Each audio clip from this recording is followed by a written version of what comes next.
Billy! How's it going, geezer? Hello, mate. See you, mate. You okay? You too, you too. Take a seat, man. God, Take you're a seat. tanning up here. Topping my turn up. Yeah. You've been playing a lot of golf, clearly. But I've not played golf in a while. Oh, I do know that you played the Masters course not long ago. Max was telling me after Miami, wasn't it? After Miami, yeah. So jealous. So the best thing is there, the onion rings. You've gone to the I Masters would course. simply go to Augusta just to eat the onion rings. Bowl of ketchup and onion rings. A British winner of the British Grand Prix. Yeah, it's beautiful. Winning at home. This is a dream. We did it! At home. Lando, back here at Silverstone, 1 year on from your first ever British Grand Prix win. Talk me through how it feels to be back here at Silverstone. Very good. Sun shining. I'm always happy to be back here. It's just it's a beautiful feeling. It's nice to come and see so many of my own supporters, my own fans, the ones who literally cheer me on every single weekend. That feels like a cool thing to be part of, so very special. It's certainly a good year for yourself. I've got a stat for you. I'm sure you're getting thrown lots of stats this weekend, but did you know, and I thought this was a bit baffling really, you're the 13th ever British driver to win the British Grand Prix.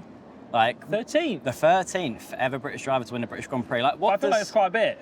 I don't know, I feel like Brits have been good in Formula One for years. I thought there'd be true, more, but true. maybe that's just me. Does that sink in for you at this moment in time, or do you think that's something that's going to come like at the back end of your career?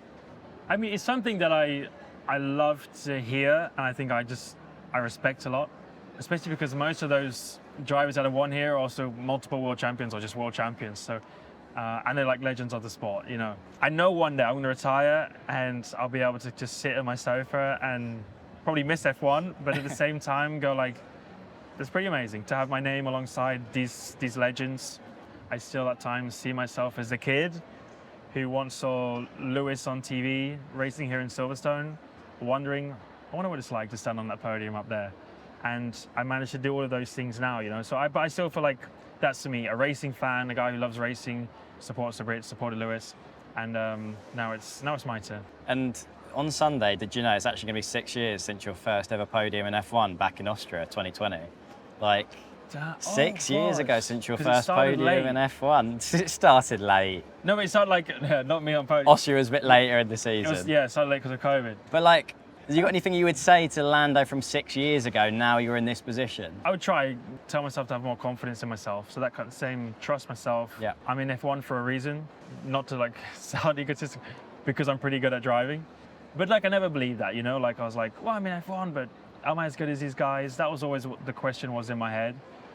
Now I've proven to myself that I can beat these other guys, and to just be myself, because I think I got too hung up on the fact of like, everyone says you have to be like this when you're in F1. Yeah, if you want to be a champion, you have to act like this. There's a few years where I'm like, you know, does this mean I need to like tell myself the opposite thing in my head? Because I'm like, don't go for this move, but should I? Do I just commit, and if I crash, I crash? So interesting hearing how much you got going on in your head, man, and you're still managing to win a world championship last season. Now that you are a world champion, and the start to this season, it's fair to say it's felt weird in a way, because normally in Formula 1 we see people win one world championship and then it starts a sort of a bit of a spree where they're on the bounce there. But it's new regulations. The start of the season maybe hasn't been as strong as you would have hoped. Coming into this weekend, where do you think your expectations are? Where do you think you would be able to walk away from this weekend being happy with the result? I think with a podium. Like, if I can still stand on the podium, I think I'll be very, very happy. I think we know we're not at the level we need to be comparing to Merckx, but we have a chance to be right there, like we were in Barcelona, for instance. So hard to have confidence and just say podium. Yeah. But you said it. Podium. Podium. Especially here in Silverstone.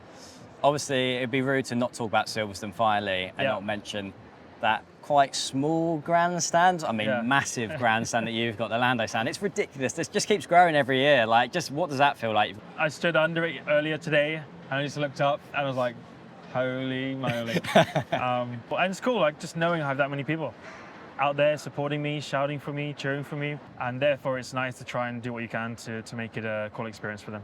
Well, Lando, congrats on the World Championship last season. Thank you very much. Good luck for this weekend. Hopefully that Lando stand is really kicking off on Sunday. Big party Sunday. Big party That's Sunday. the plan. Congrats, Cheers, mate. Thank you very much. Good luck.